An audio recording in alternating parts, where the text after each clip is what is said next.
Straight ലൈനിലേക്ക് സ്വാഗതം. പ്രവർത്തിക്കാൻ താല്പര്യമുള്ള സ്ഥാനാർത്ഥി മുസ്ലിം ആണോ, ക്രിസ്ത്യൻ ആണോ, ഹിന്ദു ആണോ, ഏത് സമുദായമാണെങ്കിൽ ഞങ്ങളുടെ പാർട്ടിയിൽ അവർക്ക് റോളുണ്ട്. തന്ത്രിനെ അറസ്റ്റ് ചെയ്തപ്പോൾ ഞാൻ അന്ന് പറഞ്ഞു, ഇത് എന്തിനാണ് ചെയ്യുന്നത്? ശ്രദ്ധ തിരിക്കാനാണ്. ഈ ബഡ്ജറ്റിൽ അത് 23,000 കോടിയിൽ നിന്ന് വർദ്ധിച്ചിട്ട് 37,000 crores ആക്കിയിട്ടുണ്ട്. അന്നേരം ജനങ്ങളുടെ പ്രശ്നം പ്രതിപക്ഷ സഭയിൽ അവതരിപ്പിച്ചിട്ടില്ല എന്നല്ല, അത് അവതരിപ്പിച്ചില്ല, 100% ചെയ്തിട്ടില്ല. ഞാൻ കോൺഗ്രസ് മുക്ത് ഭാരത് എന്നും വിശ്വസിക്കുന്ന ആളല്ല, പക്ഷെ അഴിമതി മുക്ത് ഭാരത് ആവണം. ഒന്നായി തുടരാം. എന്ത് തുടരാം? മനസ്സിലാവുന്നില്ല. ശബരിമല കൊള്ളാത്ത തുടരാം. ഈ ജമാഅത്തല്ല ബംഗ്ലാദേശിലെ ആൾക്കാരെ കൊല്ലുന്നു. അത് നാടിന് അപകടമാണ്, അത് ഹിന്ദുസിനും അപകടമാണ്, ക്രിസ്ത്യൻസിനും അപകടമാണ്. ഞാൻ പറഞ്ഞത് മുസ്ലിംസിനും അപകടമാണ്. ഞാൻ ഒരു പിക്ചറിനെ സപ്പോർട്ട് ചെയ്യാൻ പോകുന്നില്ല. എനിക്ക് ഇഷ്ടമാണെങ്കിൽ ഞാൻ കാണും, ഇഷ്ടമല്ലെങ്കിൽ ഞാൻ കാണില്ല. ഗ്രൂപ്പ് ഉണ്ടോ BJP-യിൽ? അപ്പോൾ ഞാൻ പറഞ്ഞ ഒരു ഗ്രൂപ്പുണ്ട്. ആ ഗ്രൂപ്പിൻ്റെ പേരാണ് നരേന്ദ്രമോദിജി. കേരളത്തിൽ പാർട്ടിക്ക് പുതിയ മുഖം നൽകിയ സംസ്ഥാന അധ്യക്ഷനും മുൻ കേന്ദ്രമന്ത്രിയുമായ ശ്രീ രാജീവ് ചന്ദ്രശേഖറാണ് നമ്മുടെ ഇന്നത്തെ അതിഥി. നമസ്കാരം ശ്രീ രാജീവ് ചന്ദ്രശേഖർ. നമസ്കാരം. ഇപ്പോൾ നമ്മൾ സംസാരിക്കുമ്പോൾ തെരഞ്ഞെടുപ്പ് പടിവാതിലെത്തി, നിയമസഭാ തെരഞ്ഞെടുപ്പ്. BJP എത്ര സീറ്റുകളാണ് പ്രതീക്ഷിക്കുന്നത്? എന്താണ് കണക്കുകൂട്ടൽ? അല്ല, ഈ ഇലക്ഷൻ, ഈ തെരഞ്ഞെടുപ്പ് ഞങ്ങൾ മത്സരിക്കുന്നത് NDA ആയിട്ടാണ്. അപ്പോൾ അറിയാലോ, അതിൽ BJP 2020, BDJS, NPP, NPF, അത് അങ്ങനെ ഘടകകക്ഷിയായിട്ട് കുറേ പാർട്ടീസ് ഉണ്ട്. 140 സീറ്റിൽ ഞങ്ങൾ മത്സരിക്കും. എന്നിട്ട് ഞങ്ങളൊരു കൃത്യമായ മെസ്സേജ് എന്ന് പറഞ്ഞാൽ, ഈ മത്സരം, ഈ തെരഞ്ഞെടുപ്പ് ഒരു അക്കാഡമിക് മത്സരിക്കാൻ മാത്രമല്ല, ജയിക്കാൻ ആണ് ഞങ്ങൾ മത്സരിക്കുന്നത്. ജയിക്കാൻ വേണ്ടിയാണ്. അതെ, അതിൽ ഒരു സംശയമില്ല. അതിനു വേണ്ടി ഒരു ക്യാമ്പയിനും, അതിനുവേണ്ടി ഓരോരോ സ്ഥാനാർത്ഥിയും കൃത്യമായി പരിശോധിച്ച് മനസ്സിലാക്കി സെലക്ട് ചെയ്യുക. അതുപോലെ തന്നെ ബൂത്ത് തലത്തും NDA കോർഡിനേഷനും, ഡിസ്ട്രിക്റ്റ് അസംബ്ലി സെഗ്മെൻറ്റിൽ NDA നല്ല കോർഡിനേഷൻ നടത്തും എന്നാണ് ഞങ്ങളുടെ ഒരു ലക്ഷ്യം. സ്ഥാനാർത്ഥി നിർണ്ണയവും സീറ്റ് ചർച്ചയൊക്കെ മുന്നണികൾ തമ്മിലും പാർട്ടിക്കുള്ളിലും തുടങ്ങിയിട്ടുണ്ട്. അത് തുടങ്ങിയിട്ടുണ്ട്. അത് വരാൻ പോകുന്ന ഒരാഴ്ച 10 ദിവസത്തിലെല്ലാം ഒരു ആദ്യത്തെ ലിസ്റ്റ് പുറത്തു വരുന്നതാണ് ഞങ്ങളുടെ അഭിപ്രായം. അത് സ്മൂത്തായിട്ട് പോകുന്നുണ്ട്. ഈ ജയസാധ്യത കൂടുതലുള്ള മണ്ഡലങ്ങൾ, അല്ലെ സ്റ്റാർ കോൺസ്റ്റിറ്റ്യുവൻസീസ്, അങ്ങനെയൊക്കെ വേർതിരിച്ച് പ്രവർത്തനമുണ്ടോ? ഇല്ല, നോക്കൂ, ഞാനിപ്പോൾ കാണുന്നത് NDA ഈ ഒരു സ്ഥിതിയിൽ NDA ഒരു അസസ്മെൻറ്റ് ഇപ്പോൾ എടുത്താൽ, പിന്നെ നാടിൻ്റെ രാഷ്ട്രീയമെല്ലാം നമ്മൾ കൃത്യമായി മനസ്സിലാക്കിയാൽ, അങ്ങനെ ഞങ്ങൾക്ക് ജയസാധ്യത ഇല്ലാത്ത കോൺസ്റ്റിറ്റ്യുവൻസീസ് വളരെ ഒരു ചെറിയൊരു ലിസ്റ്റാണ്. അതിൽ ഒരു പ്രധാനപ്പെട്ട ഒരു സമുദായം മാത്രം നമുക്ക് കിട്ടാത്ത വോട്ട്, ഒരു ട്രഡീഷണലായിട്ട് പോകുന്ന ആ കോൺസ്റ്റിറ്റ്യുവൻസീസ് അല്ലാതെ, അതുപോലെ തന്നെ ആ ചില സ്ഥലത്ത് അല്ലാണ്ട് മറ്റെല്ലാ സ്ഥലത്തിലും, ഞാൻ ഏത് ജില്ലയിൽ നോക്കിയാലും, തിരുവനന്തപുരം, ആലപ്പുഴ, പത്തനംതിട്ട, കൊല്ലം, തൃശ്ശൂർ, പാലക്കാട്, കണ്ണൂർ, മഞ്ചേശ്വരം, ഏത് സ്ഥലത്ത് നോക്കിയാൽ ജയസാധ്യതയുണ്ട്, നല്ല സ്ഥാനാർത്ഥിയുണ്ട്, നല്ല ഫൈറ്റ് ഞങ്ങൾക്ക് ചെയ്യാൻ കഴിയും. അപ്പോൾ പിന്നെ അതിൻ്റെ അപ്പുറം ജനങ്ങൾ ഇവിടെ എല്ലാം ഒരു മാറ്റം ആവശ്യമായിട്ട് പറയുന്നു. അപ്പോൾ ഒരു മാറ്റം വേണമെന്നും, അതിൽ രാഷ്ട്രീയ സംസ്കാരത്തിലും രാഷ്ട്രീയത്തിലും ഭരണത്തിലും മാറ്റം വേണമെന്ന് ജനങ്ങൾ തീരുമാനിച്ചു കഴിഞ്ഞു. അത് ഞാൻ മനസ്സിലാക്കിയത് ഒരു 5-6 മാസം മുമ്പ് തീരുമാനിച്ചു കഴിഞ്ഞു. ഇനിയിപ്പോൾ ഞങ്ങളൊരു ഓൾട്ടർനേറ്റീവ് ആണ് എന്നാണ് ഞങ്ങളുടെ ഈ ഇലക്ഷൻ്റെ പ്രവർത്തനത്തിൻ്റെ ഒരു ലക്ഷ്യം. അത് കയറുന്നുണ്ടാണ് എൻ്റെ ഒരു അഭിപ്രായം. അതേസമയം രണ്ട് മുന്നണികൾക്ക് നേതൃത്വം കൊടുക്കുന്ന CPM-ഉം കോൺഗ്രസും പറയുന്നത് BJP ഇക്കുറിയും അക്കൗണ്ട് തുറക്കാൻ പോകുന്നില്ലെന്നാണ്. അത് സാരമില്ല, അവർ മറ്റേതെന്താ പറയുക, അവർ കോർപ്പറേഷനിൽ തിരുവനന്തപുരം ലോക്കൽ ബോഡി ഇലക്ഷന് മുമ്പ് അതല്ല പറഞ്ഞത്, പിന്നെ ലോക്സഭ ഇലക്ഷൻ്റെ മുമ്പും അതല്ല പറഞ്ഞത്. അതെല്ലാം നോക്കുക, അത് അവരുടെ പ്രചരണം, അത് അവരുടെ ഒരു ഹോപ്പാണ്. ഇങ്ങനെ BJP വളരാൻ പാടില്ല, പക്ഷേ ഒരു 5% വോട്ട് ഷെയറുള്ള ഒരു BJP NDA ആണ് ഇന്ന് 20% വോട്ട് പിടിച്ച് നിൽക്കുന്നത്. പിന്നെ LDF വോട്ട് കിട്ടില്ല എന്ന് പറയുമ്പോൾ LDF-ന് ഒറ്റ MP അല്ലേ ഉള്ളൂ, നമുക്കൊരു NDAക്ക് ഒരു MP ഉണ്ട്. അപ്പോൾ അതെല്ലാം വിടും. എൻ്റെ അസസ്മെൻറ്റിൽ ഞാൻ ഒരു വലിയ രാഷ്ട്രീയ വിദ്വാൻ അല്ലെങ്കിലും സാമാന്യ ബുദ്ധിയുള്ള വ്യക്തിയാണ്. നാടിൻ്റെ ജനങ്ങൾക്കൊരു മാറ്റം വേണമെന്ന് അവർ തീരുമാനിച്ചു. ഇനി കേരളം മാറും എന്നുള്ള അത് ഞങ്ങളുടെ മുദ്രാവാക്യമല്ല, ഞങ്ങൾ മുദ്രാവാക്യമായിട്ട് സ്റ്റാർട്ട് ചെയ്താണെങ്കിലും അത് ജനങ്ങൾ അതാണ് പറയുന്നത്. ഇനി മതിയായി, ഈ ഒരു വിവാദ രാഷ്ട്രീയവും വേണ്ടാത്ത കാര്യങ്ങൾ ജനങ്ങളെ ശ്രദ്ധ തിരിച്ച് പിന്നെ അതിൻ്റെ ഫലം എന്താണ്, ജനങ്ങൾ സഹിക്കാൻ പറ്റാത്ത ഒരു ദ്രോഹവും കഷ്ടങ്ങളെല്ലാം ജനങ്ങൾ തലയിൽ വെച്ച് ഈ രാഷ്ട്രീയക്കാർ ഈ നാടകം ചെയ്യുമ്പോൾ ജനങ്ങൾ തന്നെ തീരുമാനിച്ചു ഞങ്ങൾക്ക് കുറച്ച് വികസനം വേണം, ഞങ്ങളുടെ കുട്ടികൾക്ക് ഒരു നല്ല ഭാവി വേണം, നാടിൻ്റെ സാധ്യത എല്ലാം യാഥാർത്ഥ്യമാക്കാൻ പ്രവർത്തിക്കുന്ന ഒരു ഭരണശൈലി വേണം. അപ്പോൾ അതെല്ലാം ഞങ്ങൾ ചെയ്യാൻ തയ്യാറാണ്, ചെയ്ത് കാണിച്ചിട്ടുമുണ്ട്. നരേന്ദ്രമോദിജിയാണ് ഞങ്ങൾ കൃത്യമായി പറയുന്നത്. അപ്പോൾ ഞങ്ങളുടെ സപ്പോർട്ട്, ഞങ്ങൾക്ക് കിട്ടുന്ന സപ്പോർട്ടിന് കോൺഗ്രസും LDFും കൃത്യമായി മനസ്സിലാക്കിയിട്ടുണ്ട്. അതുകൊണ്ടല്ല അവിടുന്ന് എത്രയോ അവരുടെ തന്നെ പ്രവർത്തകർ, സീനിയർ പ്രവർത്തകർ BJP NDAയിൽ ചേർന്നത്. ഞങ്ങളിപ്പോൾ ജയിക്കാൻ പോകുന്നില്ല എന്ന് അങ്ങനെ ഒരു വ്യക്തത ഉണ്ടെങ്കിൽ ആരാ വരാൻ പോകുന്നത്? ട്രെൻഡ് ഉണ്ട്. അതുകൊണ്ടല്ല 2020 പോലെ ഒരു നല്ല ഒരു ക്രെഡിബിലിറ്റി ഉള്ള പാർട്ടി NDAയിൽ വരുന്നു. അപ്പോൾ നമുക്ക് മാറ്റം തുടങ്ങി. ഇനിയിപ്പോൾ ഈ ഇലക്ഷൻ ആ മാറ്റത്തിൻ്റെ ഒരു വലിയ ഒരു ഇൻഫ്ലക്ഷൻ പോയിൻ്റ് ആവുമെന്നാണ് എൻ്റെ അഭിപ്രായം. അത് ജനങ്ങൾ തീരുമാനിച്ചു കഴിഞ്ഞു, അതാണ് എൻ്റെ ഒരു അഭിപ്രായം. മറുഭാഗത്ത് LDF ഉണ്ട്, UDF ഉണ്ട്. അതെ, ആരാണ് പ്രധാന എതിരാളി? രണ്ടുപേരും ഒരുപോലെ എതിരാളി? അങ്ങനെ ഞാൻ കാണുന്നില്ലല്ലോ. ഓരോരോ സീറ്റിൽ ആൻറ്റി ഇൻകംബൻസിയുള്ള MLA, ചില സീറ്റിൽ LDF ആണ്, ചില സീറ്റ് UDF കാണുന്നുള്ളൂ. അങ്ങനെ കാണുന്നു. പിന്നെ അവർ ഈ രണ്ട് പാർട്ടിയും CPM ആണോ കോൺഗ്രസ് ആണോ, അവരുടെ രാഷ്ട്രീയ ഐഡിയോളജീസ് ഒരു മാറ്റവും ഒരു വ്യത്യാസവും ഇല്ലല്ലോ. ഒരു സാധാരണ മലയാളി ഈ കോൺഗ്രസിന് നോക്കുമ്പോൾ LDFന് നോക്കുമ്പോൾ എന്താണ് വ്യത്യാസം? ഒരു വ്യത്യാസമില്ല. പൊതുവെ BJP ഉയർത്തുന്ന ഒരു സ്ലോഗൻ തന്നെ കോൺഗ്രസ് മുക്ത് ഭാരത് എന്നാണ്. ആ നിലയ്ക്ക് കേരളത്തിൽ UDFന് ഒരു എഡ്ജ് കിട്ടുന്നതിനോട് BJPക്ക് താല്പര്യമുണ്ട്. അല്ല, ഞാൻ കോൺഗ്രസ് മുക്ത് ഭാരത് എന്നും വിശ്വസിക്കുന്ന ആളല്ല. പക്ഷേ അഴിമതി മുക്ത് ഭാരത് ആവണം, തൊഴിലില്ലായ്മ മുക്ത് ഭാരത് ആവണം, വികസനമില്ലായ്മ മുക്ത് ഭാരത് ആവണം, അതുപോലെ തന്നെ അഴിമതി മുക്ത് കേരളമാവണം, തൊഴിലില്ലായ്മ മുക്ത് കേരളമാവണം, വികസനമില്ലായ്മ മുക്ത് കേരളമാവണം. ഈ രണ്ട് LDFും UDFും മുന്നണിയും മാറി മാറി ഭരിച്ചിട്ട് നമ്മുടെ നാടിനെ നശിപ്പിച്ചതല്ലേ. അപ്പോൾ അത് ജനങ്ങൾക്കറിയാം. ഇവിടെ ഇപ്പോൾ നിങ്ങൾ കൃത്യമായി നോക്കിയാൽ LDFും UDFും ചെയ്യുന്നത് എന്താണ്? എങ്ങനെയെങ്കിലും അവരുടെ ട്രാക്ക് റെക്കോർഡിൽ നിന്ന് ജനങ്ങൾ ശ്രദ്ധ തിരിക്കുക. കേരള സ്റ്റോറി 2, പിന്നെ മറ്റ് വേണ്ടാത്ത കാര്യങ്ങളെക്കുറിച്ച് ചർച്ച ചെയ്യുക. 10 കൊല്ലം ഭരിച്ചത് ആരാണ്?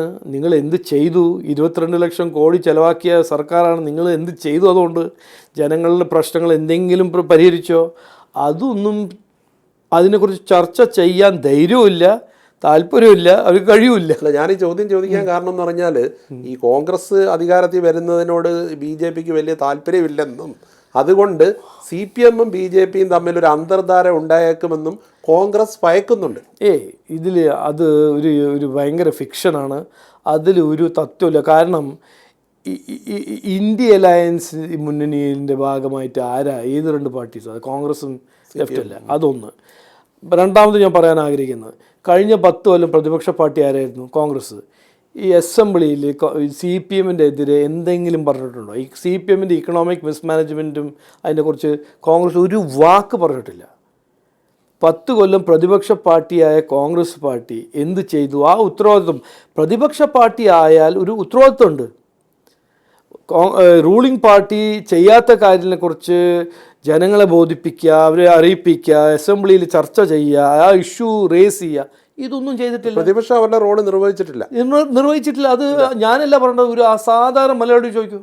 പിന്നെ എന്താണ് 10 കൊല്ലം കഴിഞ്ഞിട്ട് ഇന്ന് ആരോഗ്യ മേഖലയിലെ ഈ തകർച്ച കാണുന്നത്? വിദ്യാഭ്യാസം 75% സ്കൂള് അൺസേഫ് ആണെന്ന് പറഞ്ഞു നടക്കുന്ന വിദ്യാഭ്യാസ മന്ത്രിനെ കുറിച്ച് എന്താണ് കോൺഗ്രസ് ഒന്നും പറയാത്ത അസംബ്ലിയിൽ? 10 കൊല്ലം പ്രതിപക്ഷ പാർട്ടി ആയിരുന്നല്ലോ.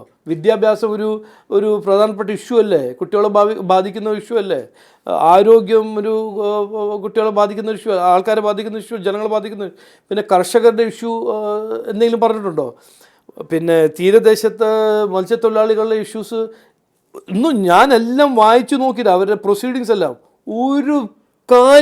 ഒരു ഇഷ്യൂ ജനങ്ങളുടെ പ്രശ്നം പ്രതിപക്ഷം സഭയിൽ അവതരിപ്പിച്ചിട്ടില്ല എന്നല്ല, അത് അവതരിപ്പിച്ചില്ല 100% ചെയ്തിട്ടില്ല. കാരണം അവർ ഇന്ത്യ അലയൻസിൻ്റെ ഭാഗമായിട്ട് ഇവരെ സപ്പോർട്ട് ചെയ്യുന്ന പാർട്ടിയായിരുന്നു.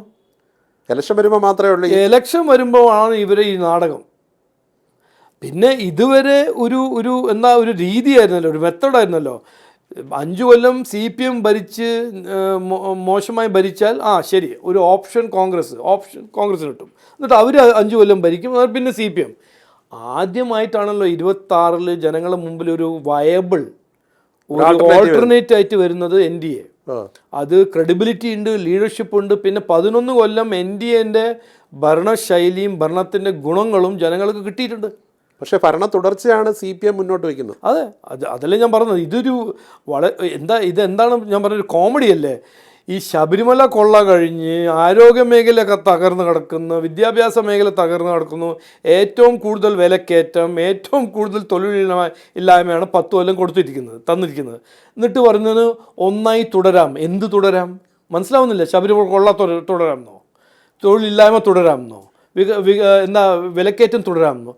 ഇതെല്ലാം ഞാൻ പറയാം, ഒരു നല്ല പബ്ലിസിറ്റി ഏജൻസീനെ, PR ഏജൻസീനെ കൊണ്ടുവരിക, അത് സർക്കാർ കാശ് കൊടുക്കുക, ആശാ വർക്കേഴ്സിന് കൊടുക്കാൻ കാശില്ല, ശമ്പളം കൊടുക്കാൻ കാശില്ല, പലിശ കൊടുക്കാൻ കാശില്ല, പിന്നെ പ്രോജക്റ്റിൽ ഇൻവെസ്റ്റ് ചെയ്യാൻ കാശില്ല, പക്ഷേ PR ഏജൻസിക്ക് കാശുണ്ട്. അതേസമയം BJP തന്നെ പറയുന്നുണ്ട് UDF വന്നാൽ ജമാഅത്ത് ഇസ്ലാമി ലീഗ് ഭരണമായിരിക്കുമെന്ന്. അത് 100%. ഇത് ഞങ്ങൾ പറയേണ്ട ആവശ്യമില്ല. സാധാരണ മലയാളി ഒരു കേരളീയനോട് ചോദിക്കൂ, കോൺഗ്രസ് പാർട്ടിനെ ഇന്ന് കൺട്രോൾ ചെയ്യുന്ന ആരാണ്? അല്ല, ഇന്നലെ ഞങ്ങൾ ഇന്ത്യ AI സമ്മിറ്റിൽ അവരുടെ നാടകം കണ്ടല്ലോ. ഇത് രാഷ്ട്രീയമാണോ? ഉടുപ്പൂരി പ്രതിഷേധിച്ചു യൂത്ത് കോൺഗ്രസ്. അല്ല, എന്നാണ് അവർ പറയുന്നത്? ഒരു ഗ്ലോബൽ സമ്മിറ്റ്, ഇന്ത്യനെ കുറിച്ച് ഇന്ത്യൻ യുവാക്കളുടെ കേപ്പബിലിറ്റീസ് എല്ലാം ഷോക്കേസ് ചെയ്യുന്ന ഒരു സമ്മിറ്റിൽ കോൺഗ്രസ് പോയി നാടകം ചെയ്യുമ്പോൾ, നാടകമല്ല, ഒരു വഷളാക്കുക, നാണക്കേടെന്ന് പറഞ്ഞാൽ ഇന്ത്യനെ ചെറുതായി കാണിക്കാൻ ഒരു ശ്രമം.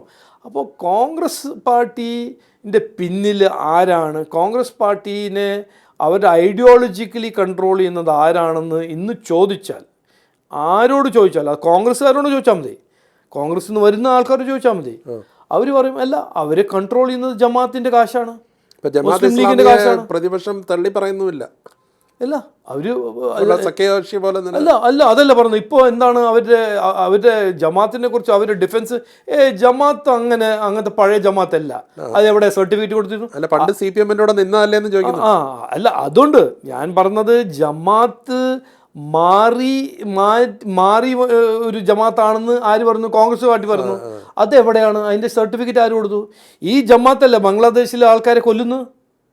ഈ ജമാഅത്തല്ല അവരുടെ കോൺസ്റ്റിറ്റ്യൂഷൻ ഫ്രെയിംവർക്കിൽ പറയുന്നത് we are anti democracy, we are anti secular, ഞങ്ങൾ വിശ്വസിക്കുന്നത് ശരിയ ലോയിലാണ്, ഇസ്ലാമിക് റിപ്പബ്ലിക്കിലാണെന്ന്.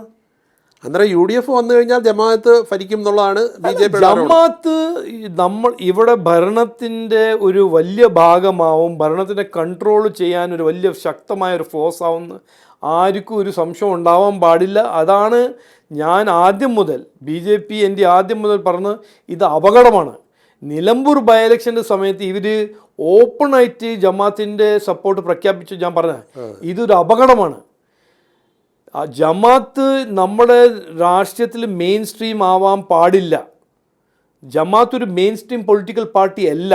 അവരുടെ ചിന്തയും അവരുടെ കാഴ്ചപ്പാട് നമ്മളുടെ സെക്യുലർ കോൺസ്റ്റിറ്റ്യൂഷൻ്റെ ഇൻകമ്പാറ്റബിളാണ്. ഇവരെ മെയിൻ സ്ട്രീം ചെയ്യാനാണ് നോക്കുന്നത് കോൺഗ്രസ് പാർട്ടി.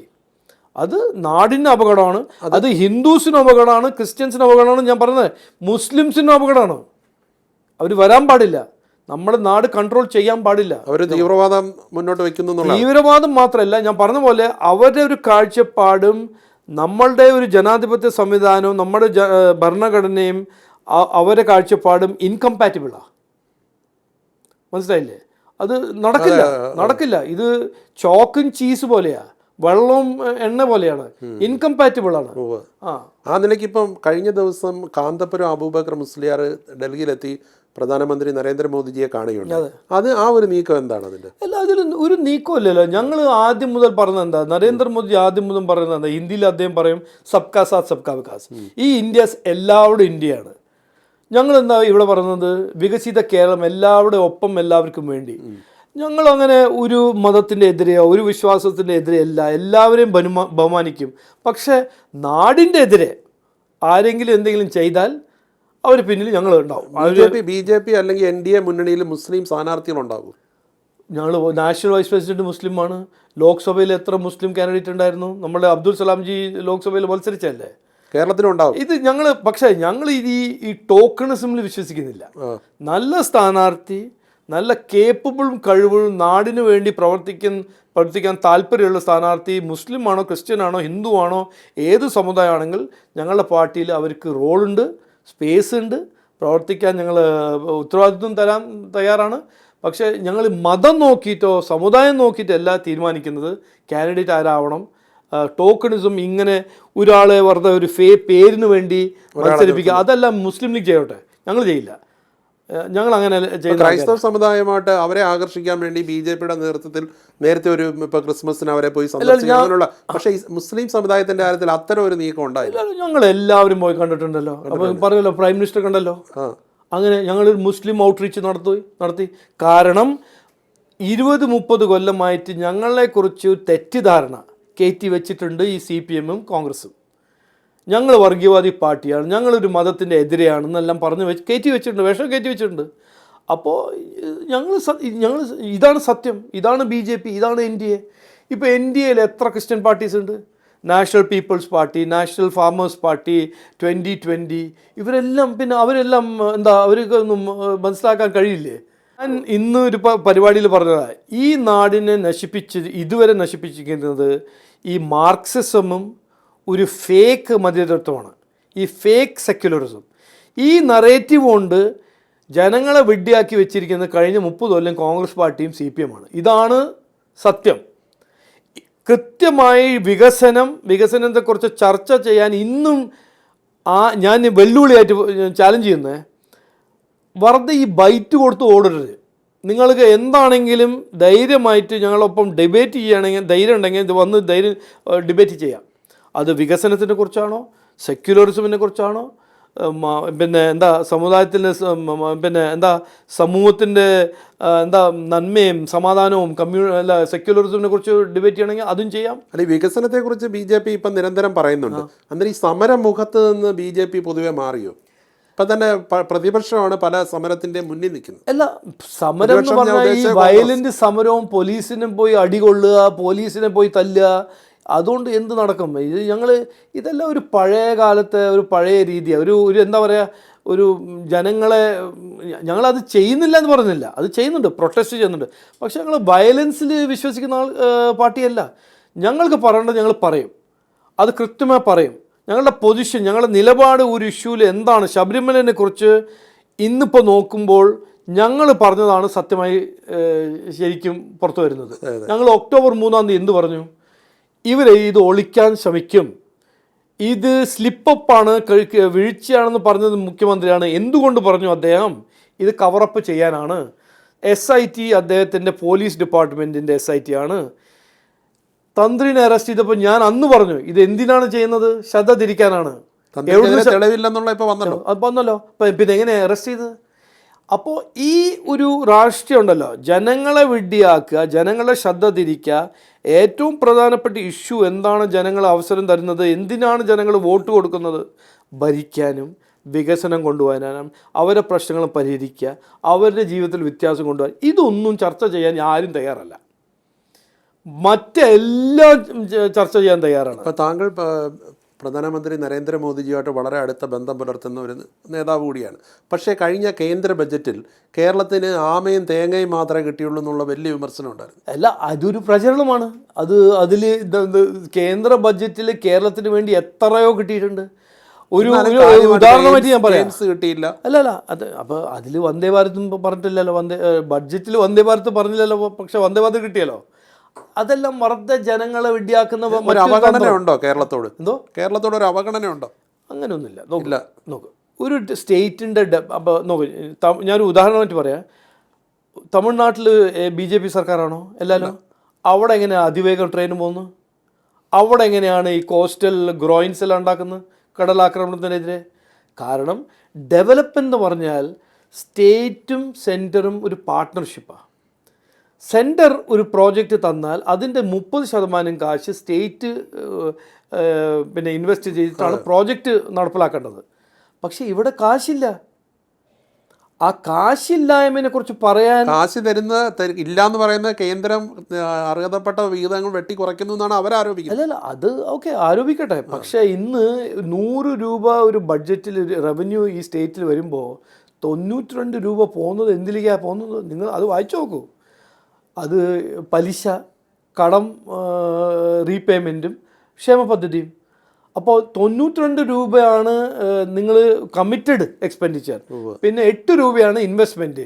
അതുകൊണ്ടല്ലേ എന്തുകൊണ്ട് ഞാൻ ജൽജീവൻ മിഷൻ മിനിസ്റ്ററായിരുന്നു, ഈ കുടിവെള്ളത്തിന് വേണ്ടി 100% അഡ്വാൻസ് കൊടുത്ത കാശ് ഈ സ്റ്റേറ്റിന് കൊടുത്തു. എന്നിട്ട് എന്താണ് ഇന്നും 32 ലക്ഷം വീട്ടിൽ കുടിവെള്ളമില്ലാത്ത? ഉത്തർപ്രദേശിലായി, മഹാരാഷ്ട്രയിലായി, ഛത്തീസ്ഗഡിലായി, മധ്യപ്രദേശിലായി. അതായത് കേന്ദ്ര പദ്ധതികൾ വേണ്ട രീതിയിൽ വിനിയോഗിക്കുന്നില്ല. അതൊന്ന്. അതിൻ്റെ ഒപ്പം ഇവിടുത്തെ ഇക്കണോമിക് മോഡൽ തകർന്നു കിടക്കുകയാണ്. സ്റ്റേറ്റിന് കാശില്ല, കടം വാങ്ങാണ്ട് ജീവിക്കാൻ പറ്റാത്തൊരു സ്ഥിതിയായിരിക്കുന്നു സ്റ്റേറ്റിൽ.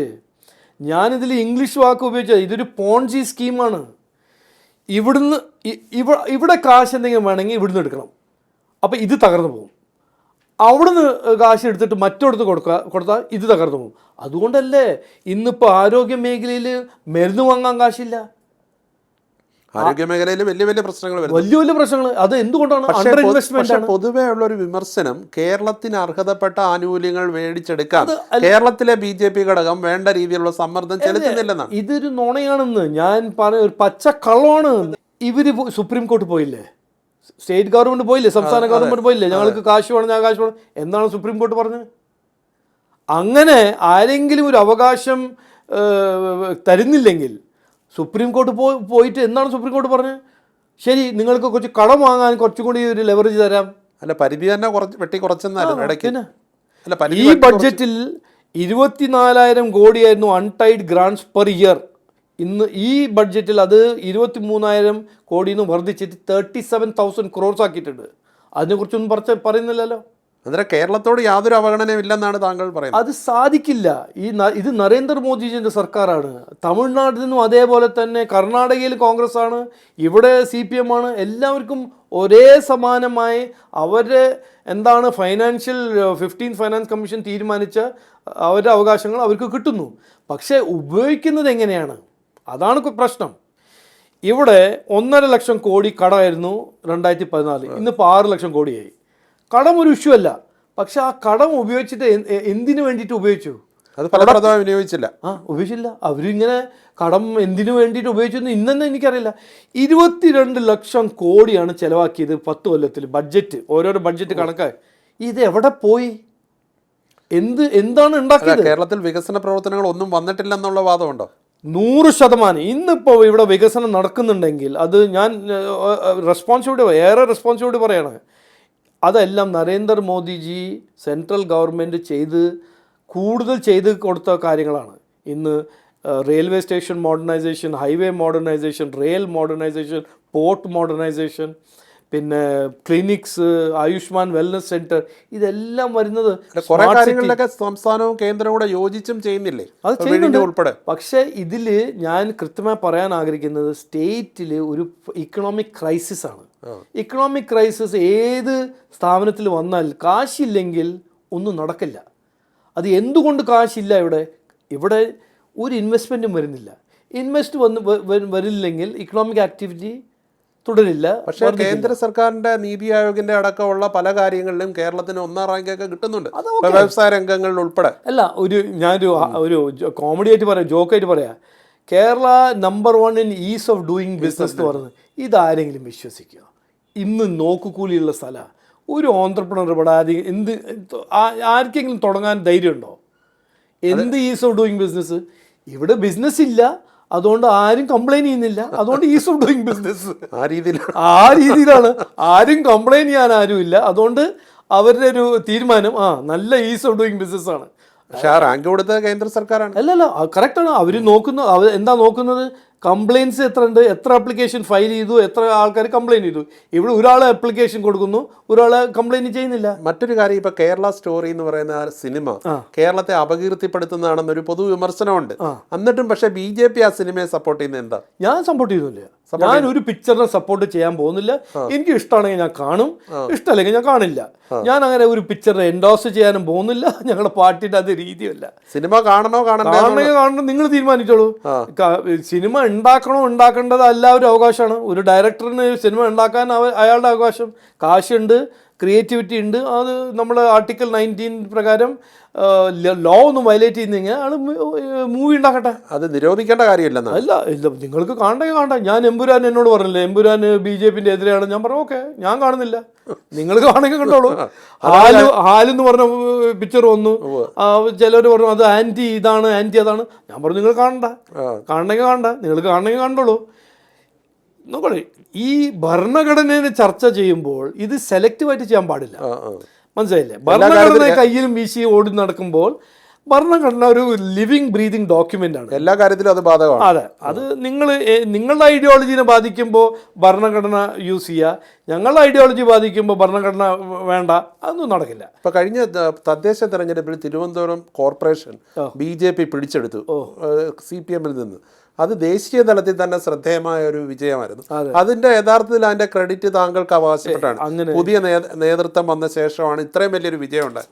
എനിക്ക് ഞാൻ അങ്ങനെ ക്രെഡിറ്റ് എടുക്കില്ല. അത് എൻ്റെ ക്രെഡിറ്റ് അല്ല. കാരണം ഈ പാർട്ടീൻ്റെ ഡെവലപ്മെൻറ്റ് കുറച്ച് കൊല്ലമായിട്ട് ഡെവലപ്പ് ചെയ്യുന്ന പാർട്ടിയാണ്. ഒരു പോയിന്റ് എത്തിയിട്ടുണ്ട് പാർട്ടി. ജനങ്ങളുടെ മനസ്സിൽ ഈ പാർട്ടി ക്രെഡിബിൾ പാർട്ടിയാണ്, നരേന്ദ്രമോദിജിയുടെ പാർട്ടിയാണ്, അവർക്കൊരു അവസരം കൊടുക്കണം എന്ന് ജനങ്ങൾ തീരുമാനിച്ചു. അത് 30 ഗ്രാമപഞ്ചായത്തിൽ തീരുമാനിച്ചു, തിരുപ്പൂണിത്തുറ മുനിസിപ്പാലിറ്റി തീരുമാനിച്ചു, പാലക്കാട് മുനിസിപ്പാലിറ്റി തീരുമാനിച്ചു, തിരുവനന്തപുരം കോർപ്പറേഷൻ തീരുമാനിച്ചു. പിന്നെ നമ്മളെ കൗൺസിലർമാരും നമ്മളെ വാർഡ് മെമ്പേഴ്സ് എല്ലാം ആത്മാർത്ഥമായി പ്രവർത്തിക്കുന്നവരാണ്. ജനങ്ങളുടെ പ്രശ്നങ്ങൾക്ക് വേണ്ടി അവർ ഉണ്ട് എന്ന് ജനങ്ങൾക്കറിയാം. അതുകൊണ്ട് ഞങ്ങൾക്കൊരു അവസരം കിട്ടി. ഇനി പ്രതീക്ഷിച്ച പോലെ ഒരു വിജയം കേരളത്തിൽ ഒട്ടാകെ കിട്ടിയായിരുന്നു. അല്ല, എനിക്ക് അതൊരു കുറച്ചൊരു വാശിയായിരുന്നു. കാരണം ഞാൻ തിരുവനന്തപുരം ലോക്സഭയിൽ മത്സരിച്ചാണല്ലോ. എന്നിട്ട് അതിൽ ഞാൻ തോൽക്കാനല്ലല്ലോ വന്നത്, ഞാൻ ജയിക്കണം എന്ന് എനിക്കൊരു ആഗ്രഹം ഉണ്ടായിരുന്നു. ചെറിയൊരു വ്യത്യാസത്തിലാണ്. അതെ, എന്നാലും എനിക്ക് ഒരു പ്രതീക്ഷ ഉണ്ടായിരുന്നു ഞാൻ ജയിക്കുമെന്ന്. അത് ജയിച്ചില്ല. അതുകൊണ്ട് തിരുവനന്തപുരം കോർപ്പറേഷൻ കുറച്ച് കൂടുതൽ ഞാൻ സമയം കൊടുത്തു, പ്രവർത്തിച്ചു. താങ്കൾ നിർദ്ദേശിച്ച ആള് തന്നെയാണോ മേയറായ? അല്ല, അങ്ങനെ നോക്കൂ, അങ്ങനെയൊക്കെ വലിയ വിവാദം ആ സമയത്ത്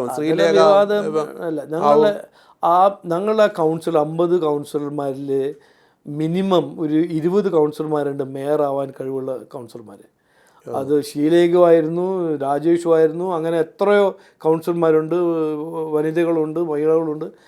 അപ്പോൾ ഞങ്ങളുടെ ടീം, ഞങ്ങളുടെ കഴിവ്, ഞങ്ങളുടെ കേപ്പബിലിറ്റി, സിൻസിയറിറ്റി എല്ലാം ഒരാളോ രണ്ടാളൊന്നുമല്ല, കുറേ ആൾക്കാരുണ്ട്. വലിയ ടീമാണ്. അപ്പോൾ അതിന്ന് രാജേഷിന് ഒരു അവസരം കിട്ടി. അത് രാജേഷിനൊരു പെർഫോം ചെയ്യാൻ ഒരു അവസരം കിട്ടി.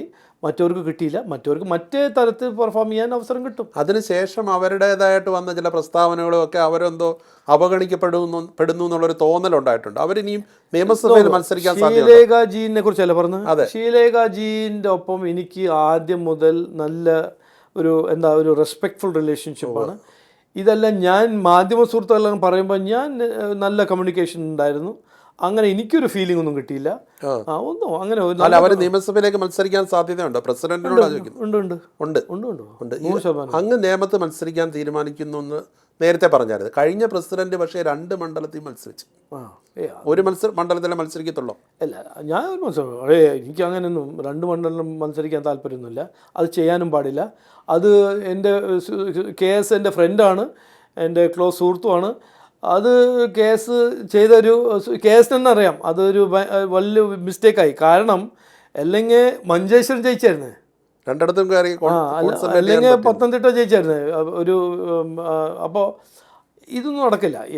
പിന്നെ ഇതൊരു ചെറിയ ഡിസ്റ്റൻസ് ഒന്നും അല്ലല്ലോ മഞ്ചേശ്വരം, അതൊന്നും നടക്കില്ല. ഇന്ന് ജനങ്ങൾ ആവശ്യപ്പെടുന്നത് ഒരു ഡെഡിക്കേറ്റഡ് അവിടെ ഇരുന്ന് പ്രവർത്തിക്കുന്ന ഒരു MLA അല്ലെങ്കിൽ കൗൺസിലർ അല്ലെങ്കിൽ മേയർ. അതാണ് ജനങ്ങളുടെ ആവശ്യം. അങ്ങനെയാണ് ഞങ്ങളെല്ലാം മത്സരിക്കാൻ പോകുന്നത്. ഇപ്പോൾ ഈ തെരഞ്ഞെടുപ്പിൽ, കേരളത്തിൽ നിയമസഭാ തെരഞ്ഞെടുപ്പിൽ ജനങ്ങൾ എന്തുകൊണ്ട് BJPക്ക് വോട്ട് ചെയ്യണം? അതിൽ ഒരു ഒറ്റ വാക്കിലല്ല, ഒരു സെൻറ്റൻസിൽ പറയണമെങ്കിൽ ഇതുവരെ മാറി ഭരിച്ച LDFും UDFും എന്ത് ചെയ്തു എന്ത് ചെയ്തില്ല എന്ന് ജനങ്ങൾക്ക് കൃത്യമായി മനസ്സിലായിട്ടുണ്ട്. അതുപോലെ തന്നെ അതേസമയം ജനങ്ങൾ BJP NDAക്ക് ഒരു അവസരം കൊടുത്തപ്പോൾ, നരേന്ദ്രമോദിജിക്ക് അവസരം കൊടുത്തപ്പോൾ ഇന്ത്യനെ എവിടുന്ന് എങ്ങോട്ട് കൊണ്ടുപോയി. ആ മാറ്റം കേരളത്തിലും കൊണ്ടുവരണം എന്ന് ജനങ്ങൾ ആഗ്രഹിക്കുന്നു. അത് ഞങ്ങൾ കൊണ്ടുവരാൻ ഞങ്ങൾക്ക് താല്പര്യമുണ്ട്, കഴിവുണ്ടെന്ന് ഞങ്ങൾ മുമ്പോട്ട് വെച്ച് പറയുന്നു. ഈ മാറാത്ത കേരളം മാറണം, വികസനമില്ലാത്ത കേരളം ഇനി വികസിത കേരളം ആവണം എന്നാണ് ഞങ്ങൾ മുമ്പോട്ട് വയ്ക്കുന്നത്. ഇപ്പം തന്നെ ഈ പല പാർട്ടികളിൽ നിന്നുള്ള നേതാക്കന്മാർ നമ്മൾ സംസാരിക്കുന്ന ദിവസം തന്നെ കഴിഞ്ഞ തവണ കൊട്ടാരക്കര ബാലഗോപാലിനെതിരെ മത്സരിച്ച കോൺഗ്രസ് സ്ഥാനാർത്ഥി ഇന്ന് എനിക്ക് തോന്നുന്നു BJP ചേർന്നു. അന്നേരം ഇങ്ങനെയുള്ള ആൾക്കാർ വരുമ്പം അവർക്കൊക്കെ സീറ്റ് കൊടുക്കേണ്ടി വരില്ലേ? അന്നേരം മറ്റ് വർഷങ്ങളായിട്ട് പ്രവർത്തിക്കപ്പെടുന്ന പ്രവർത്തകർ അവഗണിക്കപ്പെടും. നോക്കൂ, ഇത് ഞങ്ങളുടെ മുന്നണി ഈ ഇലക്ഷൻ ജയിക്കാനാണ് മത്സരിക്കുന്നത്. അപ്പോൾ പ്രവർത്തകർക്ക് അറിയാം ഇത് ജയിക്കാനാണ് ഈ മത്സരം. അപ്പോൾ ജയിക്കാൻ സാധ്യത ആരാണെങ്കിലും, ഞാനിപ്പോൾ ഇവിടെ സ്റ്റേറ്റ് പ്രസിഡൻ്റായത് ഇവിടെ കുറേ കൊല്ലമായിട്ട് പ്രവർത്തിച്ച ആളല്ലല്ലോ. ഞാനിപ്പോൾ ഒരു ലോക്സഭയിൽ മത്സരിച്ചു, പിന്നെ എനിക്കൊരു അവസരം കിട്ടി. അപ്പോൾ അത് ഒരു ക്രൈറ്റീരിയനാണ്. ലോയൽറ്റി, പാർട്ടിയിൽ എത്ര കൊല്ലമായി ആത്മാർത്ഥമായി പ്രവർത്തിച്ചു, അതൊരു ക്രൈറ്റീരിയനാണ്. അതിൻ്റെ അപ്പുറമല്ല, അതിൻ്റെ ഒപ്പം വിന്നബിലിറ്റി ഒരു ക്രൈറ്റീരിയ. അത് നോക്കിയിട്ട് സ്ഥാനാർത്ഥി നിർണ്ണയം. താങ്കൾ പ്രസിഡന്റ് ആയ ശേഷം BJPക്ക് ഒരു ന്യൂ ഫേസ് എന്നുള്ളൊരു ഫീല് വന്നിട്ടുണ്ട്. പണ്ട് ഒരുപാട് ഇൻഡിസിപ്ലിൻ അല്ല ഗ്രൂപ്പ് എന്നൊക്കെ പറഞ്ഞ് വലിയ ചർച്ചയുണ്ട്. എപ്പോഴും പറയാറുണ്ട് കേരളത്തിൽ BJPയുടെ സാധ്യത പ്രയോജനപ്പെടാതെ പോകുന്നത് ഈ വിഭാഗീയതയാണ്, ആൾക്കാർ തമ്മിലുള്ള. അത് അവസാനിപ്പിക്കാൻ കഴിഞ്ഞോ? അല്ല, ഞാൻ ആ വിഭാഗീയത കണ്ടിട്ടില്ല. എൻ്റെ ഫ്രാങ്കായിട്ട് പറയാം, ഞാൻ ഇവിടെ ലോക്സഭ മത്സരിക്കാൻ വന്നപ്പോൾ അത് മാർച്ച് 2024 മുതൽ ഇവിടെ പ്രവർത്തിക്കുന്ന ആളാണ്. ഞാൻ ഇതുവരെ കണ്ടിട്ടില്ല. പിന്നെ ചിലവർ ഈ നമ്മളെ ഇന്നർ പാർട്ടി ഡെമോക്രസി, എല്ലാവർക്കും അഭിപ്രായമുണ്ട്, എല്ലാവർക്കും സംസാരിക്കാൻ അവകാശമുണ്ട്, അത് കണ്ടിട്ട് ഗ്രൂപ്പിസമാണെന്ന് അവർ തീരുമാനിക്കുന്നു. പക്ഷേ ഞാൻ അങ്ങനെയല്ല കാണുന്നത്. ഞങ്ങളുടെ പാർട്ടിയിൽ ഫോർ എക്സാമ്പിൾ, ഞാനിപ്പോൾ സ്റ്റേറ്റ് പ്രസിഡൻ്റ് ആണെങ്കിലും ഞങ്ങളുടെ പാർട്ടിയിൽ മുതിർന്ന നേതാവുമാരുണ്ട്. മുരളീധരൻജിയുണ്ട്, സുരേന്ദ്രനുണ്ട്, കൃഷ്ണദാസ് ചേട്ടനുണ്ട്, കുമ്മനരാജ് ചേട്ടനുണ്ട്. എല്ലാവരും അഭിപ്രായം എടുക്കുക, എല്ലാവരുടെ എക്സ്പീരിയൻസ് ഒരുമിച്ച് കൂട്ടിയിട്ടാണല്ലോ ഒരു പാർട്ടി സക്സസ്ഫുൾ ആവുന്നത്. അപ്പോൾ അതിൽ ഞാൻ ഇതുവരെ ആ ഒരു വിഭാഗീയത എന്ന് പറഞ്ഞ ആ ഫിനോമിനൻ തന്നെ കണ്ടിട്ടില്ല. എന്നോട് ഒരു നിലമ്പൂർ ബൈ ഇലക്ഷനിലാണ് തോന്നുന്നു, എനിക്ക് ആരും എന്നോട് ആദ്യമായി ചോദിച്ചത് ഗ്രൂപ്പ് ഉണ്ടോ BJPയിൽ. അപ്പോൾ ഞാൻ പറഞ്ഞു ഒരു ഗ്രൂപ്പുണ്ട്, ആ ഗ്രൂപ്പിൻ്റെ പേരാണ് നരേന്ദ്രമോദിജി ഗ്രൂപ്പ്. എല്ലാവരും ആ ഗ്രൂപ്പിലാണ് എല്ലാവരും. പക്ഷേ ഇപ്പോൾ കഴിഞ്ഞ തെരഞ്ഞെടുപ്പിൽ, ലോക്സഭാ തെരഞ്ഞെടുപ്പിൽ തൃശ്ശൂരിൽ നിന്ന് സുരേഷ് ഗോപി വിജയിച്ചപ്പം UDF പറഞ്ഞു CPM വോട്ട് മറിച്ചു കൊടുത്തെന്ന്, CPM പറഞ്ഞു കോൺഗ്രസ് വോട്ട് മറിച്ചു കൊടുത്തെന്ന്. എന്താണ് ഇതിൻ്റെ സത്യം? നോക്കൂ, സത്യം വലിയ ഡിസ്റ്റൻസ് ഒന്നും പോകണ്ട കണ്ടുപിടിക്കാൻ. ഇവിടെ നടക്കുന്നത്, ഇത് കുറേ കാലമായി നടക്കുന്ന ഒരു കാര്യമാണ്. CPMഉം കോൺഗ്രസ് തമ്മിൽ ഒരു അന്തർധാരണ ഉണ്ട്. അത് 100%. ഞങ്ങളെ തോൽപ്പിക്കാൻ എൻ്റെ ലോക്സഭാ ഇലക്ഷനിൽ നിങ്ങൾ CPIൻ്റെ വോട്ട് തന്നെ നോക്കൂ. എന്താണ് CPIൻ്റെ വോട്ട് ഇങ്ങനെ കമ്മിയായത്? കോൺഗ്രസിനെ ജയിപ്പിക്കാൻ 100% ഞാൻ പറഞ്ഞൊരു അറ്റ്ലീസ്റ്റ് 40,000 വോട്ട് അവർ ട്രാൻസ്ഫർ ചെയ്ത് കൊടുത്തിട്ടുണ്ട്. ഈ ലോക്കൽ ബോഡി ഇലക്ഷനിൽ, കൊടുങ്ങല്ലൂർ ഇലക്ഷൻ നോക്കും, ഞങ്ങൾ 40% വോട്ട് പിടിച്ച NDA. എന്നിട്ടും അവിടെ on block Congress vote transfer ചെയ്തത് LDFനാണ്. ഇത് പരിശോധിച്ചാൽ മതി, പഠിച്ചാൽ മതി. ഈ താങ്കൾ ഈ പറയുന്ന കാര്യം ഇപ്പം BJP ജയിക്കും, ഇപ്പം ലോക്സഭയിൽ BJP ജയിക്കും എന്നുള്ളൊരു ഘട്ടം വരുമ്പോൾ ഇവർ രണ്ടുപേരോട് ഒരുമിച്ച് അങ്ങ് വോട്ട് ചെയ്യും. പക്ഷേ നിയമസഭയിൽ അതെങ്ങനെ സംഭവിക്കും? അതാണ് അത് ഇവിടെ നടക്കില്ല എന്നാണ് എൻ്റെ അഭിപ്രായം. എനിക്ക് ഒരു കോൺഫിഡൻസ്. കാരണം കോൺഗ്രസ് CPMനെ അങ്ങനെ സംരക്ഷിക്കാൻ പോയാൽ പിന്നെ CPM ജയിക്കും. പിന്നെ കോൺഗ്രസ് എന്താ ചെയ്യാൻ പോകുന്നത്? ഇവിടുത്തെ കുത്തിയിരിക്കാൻ പോയേ. അതൊന്നും ശക്തമായ ത്രികോണ മത്സരമായിരിക്കും. ഈ ഇലക്ഷൻ ഒരു ശക്തമായ ത്രികോണ മത്സരമായിരിക്കും. കുറേ കോൺസ്റ്റിറ്റ്യുവൻസിയിൽ, കുറേ കോൺസ്റ്റിറ്റ്യുവൻസിയിൽ ഡയറക്റ്റ് 2-way ഫൈറ്റ് ആയിരിക്കും. ഒരു തേർഡ് പാർട്ടി ഉണ്ടാവും. ചില സ്ഥലത്ത് ഫോർ എക്സാമ്പിൾ LDFും NDAൻ്റെ മത്സരമായിരിക്കും. ചില സ്ഥലത്ത് LDFും UDFൻ്റെ ആയിരിക്കും. ചില സ്ഥലത്ത് UDF കോൺഗ്രസ് BJP ആയിരിക്കും. അതിപ്പോൾ കോൺഗ്രസ് ഒരു അന്തർധാര ഭയക്കുന്നുണ്ടെന്ന് ഞാൻ നേരത്തെ ചോദിച്ചതിൻ്റെ കാരണം, കേരളത്തിലെ ഏതൊരു കോൺസ്റ്റിറ്റ്യുവൻസിയിലും BJP വിചാരിച്ചാൽ ഒരു അട്ടിമറി നടത്താം. അതല്ലല്ലോ ഞങ്ങളുടെ ലക്ഷ്യം, അതല്ലല്ലോ. അവർ തോൽപ്പിക്കാൻ എന്ന് പറഞ്ഞാൽ ഞങ്ങൾ ജയിക്കണം. ഞങ്ങളിപ്പോൾ അവരെ തോൽപ്പിക്കാനല്ല ഇറങ്ങിയിരിക്കുന്നത്. ഞങ്ങളെ ജയിപ്പിക്കാനാണ്. ഈ നാടിൽ മാറ്റം കൊണ്ടുവരാനാണ് ഞങ്ങൾ ജയിക്കണം എന്ന് ഞങ്ങൾ തീരുമാനിച്ചിരിക്കുന്നത്. അപ്പോൾ അവർ തോൽപ്പിച്ചിട്ട് ഞങ്ങൾക്ക് എന്ത് ഗുണം കിട്ടും? ജനങ്ങൾക്കൊരു ഗുണം കിട്ടില്ലല്ലോ, നാടിനൊരു ഗുണം കിട്ടില്ലല്ലോ. LDFും UDFും മാറി മാറി ഭരിച്ചതല്ലേ. അപ്പോൾ UDFിനെ തോൽപ്പിച്ച് LDFിനെ ജയിപ്പിക്കുക, LDFിനെ തോൽപ്പിച്ച് UDFിനെ ജയിപ്പിച്ചിട്ട് നാടിന് ഗുണം കിട്ടില്ല. അങ്ങനെ ഒരു അജണ്ടയേ ഇല്ല. 100%. ഞാൻ ആദ്യം മുതൽ പറഞ്ഞതല്ലേ, ഈ ഇലക്ഷൻ NDA ജയിക്കാനാണ് ഇറങ്ങിയിരിക്കുന്നത്. ഞാൻ ലോക്കൽ ബോഡി ഇലക്ഷനിൽ അത് തന്നെ പറഞ്ഞു, ഞങ്ങൾ ജയിച്ചല്ലോ. അവിടെയും കൂടുതൽ ജയിക്കാൻ സാധ്യത ഉണ്ടായിരുന്നു ലോക്കൽ ബോഡി ഇലക്ഷൻ. പക്ഷേ ഇവരുടെ അന്ധധാര ഞങ്ങളെ കുറച്ച് ചില സ്ഥലത്ത് തോൽപ്പിച്ചു. തദ്ദേശ തെരഞ്ഞെടുപ്പിൽ കേരളത്തിൽ നരേന്ദ്രമോദിജിയുടെ ഒരു ഇതുണ്ടായിരുന്നു, ഗ്യാരണ്ടി, മോദിജിയുടെ ഗ്യാരണ്ടി.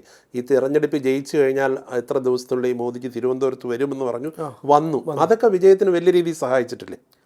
പിന്നെ ഇന്നിപ്പോൾ ഒരു സാധാരണ മലയാളിയോട് ചോദിച്ചാൽ നിങ്ങളുടെ വികസനവും നിങ്ങളുടെ ഭാവിക്ക് വേണ്ടി ഏറ്റവും നിങ്ങൾ വിശ്വസിക്കുന്ന നേതാവ് ആരാണെന്ന് ചോദിച്ചാൽ, സാധാരണ മലയാളി ചോദിച്ചാൽ മതി, ആരാണെങ്കിലും എവിടെയാണെങ്കിലും നരേന്ദ്രമോദിജിൻ്റെ പേരേ പറയുള്ളൂ. താങ്കൾ മുമ്പും പറഞ്ഞിട്ടുള്ളതാണെങ്കിൽ താങ്കൾക്ക് അദ്ദേഹത്തെ വളരെ അടുത്ത് നിന്ന് കാണാനും മനസ്സിലാക്കാനും മന്ത്രിയായിരിക്കും അവസരം കിട്ടും. എന്താണ് ഏറ്റവും വലിയൊരു ഹൈലൈറ്റ്? അദ്ദേഹം തീരുമാനിച്ചാൽ, ഒരു ലക്ഷ്യം തീരുമാനിച്ചാൽ ആ ക്ലാരിറ്റി കൊണ്ട് അദ്ദേഹം പ്രവർത്തിക്കും. അത് 24 മണിക്കൂറും 365 ദിവസം ആ ലക്ഷ്യം പിടിക്കാൻ അദ്ദേഹം അതിനു വേണ്ടി അധ്വാനിക്കും. ആ അധ്വാനത്തിൻ്റെ ഒരു ഈത്തോസാണ് ഞങ്ങളെല്ലാവരും പഠിച്ചിരുന്നത്. ഇതൊരു വാഗ്ദാനം കൊടുത്ത് മാത്രം ജയിക്കുന്ന ഒരു രാഷ്ട്രീയ പാർട്ടിയൊന്നുമല്ല. വാഗ്ദാനം കൊടുക്കും, ഒരു മാനിഫെസ്റ്റോ മുമ്പോട്ട് വയ്ക്കും, ഒരു കാഴ്ചപ്പാട് ഞങ്ങൾ എക്സ്പ്ലെയിൻ ചെയ്യും, ഈ വികസനത്തിൻ്റെ ഒരു സന്ദേശം വീട് വീട് പോയിട്ട് സംസാരിക്കും. എന്നിട്ട് ഞങ്ങൾക്കൊരു അവസരം കിട്ടിയാൽ, ഇപ്പോൾ തിരുവനന്തപുരം ബഡ്ജറ്റ് നിങ്ങൾ നോക്കിക്കോളൂ, ഞങ്ങൾ തിരുവനന്തപുരത്തിന് മാറ്റാൻ പോവുക. പ്രകടമായ മാറ്റം ഉണ്ടാവും. മാറ്റം മാത്രമല്ല, ഒരു ഏറ്റവും നന്നായി ഭരിക്കുന്ന ഒരു നഗരമായിട്ട് ഞങ്ങൾ മാറ്റും. അത് BJP NDA മാറ്റും. അപ്പോൾ ഞങ്ങൾക്കൊരു അവസരം കിട്ടിയാൽ ഇന്ത്യ മാറ്റിയ പോലെ തന്നെ കേരളത്തിനെ മാറ്റാൻ ഞങ്ങൾക്ക് ആഗ്രഹമുണ്ട്. കേരളം പിടിക്കാൻ BJP തയ്യാറായിരിക്കുകയാണ്. കേരളം പിടിക്കാനും കേരളത്തിനെ മാറ്റാനും കേരളത്തിന് നല്ല ഭാവി സൃഷ്ടിക്കാനാണ് NDA ഇലക്ഷനിൽ ഇറങ്ങിയിരിക്കുന്നത്. അത് മത്സരിക്കും, ജയിക്കും എന്നാണ് ഞങ്ങളുടെ വിശ്വാസം. അപ്പോൾ താങ്കൾ ആദ്യം പ്രസിഡൻ്റായി വന്ന സമയത്ത് ചില നേതാക്കൾ, മറുപക്ഷത്തുള്ള നേതാക്കൾ പറഞ്ഞു താങ്കൾക്ക് കേരള രാഷ്ട്രീയം അറിയില്ല, താങ്കൾക്ക് മലയാളം സംസാരിക്കാൻ അറിയില്ല, അങ്ങനെ ഒരാളാണ് പ്രസിഡൻ്റായി വന്നത്. അതെല്ലാം മാറിയല്ലേ അല്ലേ? അല്ല, കേരളം രാഷ്ട്രീയം ഞാൻ അവിടുന്നല്ലല്ലോ പഠിക്കേണ്ടത്. UDFിന് LDFിന് പഠിക്കാൻ എനിക്ക് താല്പര്യമില്ല. എനിക്ക് പഠിക്കേണ്ടത് നരേന്ദ്രമോദിജി ഞാൻ പഠിച്ചിട്ടുണ്ട്, എത്ര കൊല്ലമായിട്ട് അദ്ദേഹത്തിൽ നിന്ന് പഠിച്ചിട്ടുണ്ട്. ഞങ്ങളുടെ രാഷ്ട്രീയം ഭയങ്കര സിമ്പിളാണ്, വികസനം. അല്ല, താങ്കൾ പറഞ്ഞിരുന്നു എനിക്ക് മലയാളം സംസാരിക്കാനും അറിയാം, മുട്ട് മടക്കി കുത്താൻ. അതല്ല, എനിക്കറിയാം. നോക്കി, അതാണോ ക്വാളിഫിക്കേഷൻ? ജനങ്ങൾക്ക് ആവശ്യം എന്താണ്? എൻ്റെ മലയാളം പോയിട്രി ടാലൻ്റ് ആണോ, പുസ്തകം എഴുതുന്ന സ്കില്ലാണോ? അതൊന്നുമല്ലല്ലോ. ഞാൻ അവർക്ക് വേണ്ടി പ്രവർത്തിക്കുമോ, അവർക്ക് വേണ്ടി ആത്മാർത്ഥമായി അവരുടെ പ്രശ്നങ്ങൾ പരിഹരിക്കാൻ ഞാൻ ശ്രമിക്കുമോ? അതല്ല അവരുടെ ആവശ്യം. അതിനുവേണ്ടി ഞാൻ 100% അല്ല 1000% കമ്മിറ്റഡ് ആണ്. ചെറിയ കാര്യങ്ങളിലാണ് ഇവിടെ വലിയ വിവാദങ്ങളുണ്ട്. അതെ, ഇവിടെ വിവാദ രാഷ്ട്രീയം നമ്മൾ മാറ്റിവെച്ച് വികസന രാഷ്ട്രീയം കൊണ്ടുവരണം. ഈ ഇലക്ഷൻ പ്രധാനപ്പെട്ട ഒരു ഇലക്ഷനാണ്, നിർണായകമായ ഇലക്ഷനാണ്. ഇനി ഇതുവരെ 75 കൊല്ലമായി നടക്കുന്ന വിവാദ രാഷ്ട്രീയം മാറ്റിവെച്ച് വികസന രാഷ്ട്രീയം നമ്മൾ കൊണ്ടുവരണം. ഇപ്പോൾ ശശി തരൂർ ഇടയ്ക്കും മുറയ്ക്കുമൊക്കെ BJPയുടെ പല കാര്യങ്ങളെയും സപ്പോർട്ട് ചെയ്ത് പറയുന്നുണ്ട്, പ്രത്യേകിച്ചും പ്രധാനമന്ത്രിയുടെ. അദ്ദേഹം ഉടനെയാണ് BJPയിലേക്ക് വരാൻ സാധ്യതയുണ്ട്? എനിക്കറിയില്ല. വന്നാൽ സ്വാഗതം എന്നാണോ? 100%. അദ്ദേഹം വന്നാൽ സ്വാഗതം ഞങ്ങൾ ചെയ്യാൻ തയ്യാറാണ്. അതിൽ നോക്കൂ, വികസിത കേരളത്തിന് വേണ്ടി പ്രവർത്തിക്കാൻ ആരാണെങ്കിലും തയ്യാറാണെങ്കിൽ, അധ്വാനിക്കാൻ തയ്യാറാണ്, ജനങ്ങൾക്ക് വേണ്ടി അധ്വാനിക്കാൻ തയ്യാറാണെങ്കിൽ ആരാണെങ്കിലും ഞങ്ങൾ സ്വീകരണം ചെയ്യും. താങ്കളുടെ ഏറ്റവും പ്രിയങ്കരനായ അച്ഛൻ്റെ ഒരു വേർപാട് ഈ ഒരു കാലയളവിൽ ഏതാനും മാസങ്ങൾക്ക് മുമ്പ് അതിൽ നിന്ന് ഓവർകം ചെയ്തു. അച്ഛൻ്റെ ഒരു വലിയ മാതൃക താങ്കളെ എപ്പോഴും മുന്നോട്ട് നയിക്കുന്നു. അല്ല, അത് ഓവർകം ചെയ്തോ? അത് ചെയ്യാൻ പറ്റില്ല. പക്ഷേ എന്നെ ഇന്നും ഇൻസ്പയർ ചെയ്യുന്നുണ്ട് അദ്ദേഹം എന്നാണ് ഞാൻ വിശ്വസിക്കുന്നത്. അപ്പോൾ NDAക്ക് താങ്കളുടെ നേതൃത്വത്തിൽ വലിയ വിജയങ്ങളുണ്ടാവട്ടെ. എല്ലാ ആശംസകളും. Thank you. നന്ദി.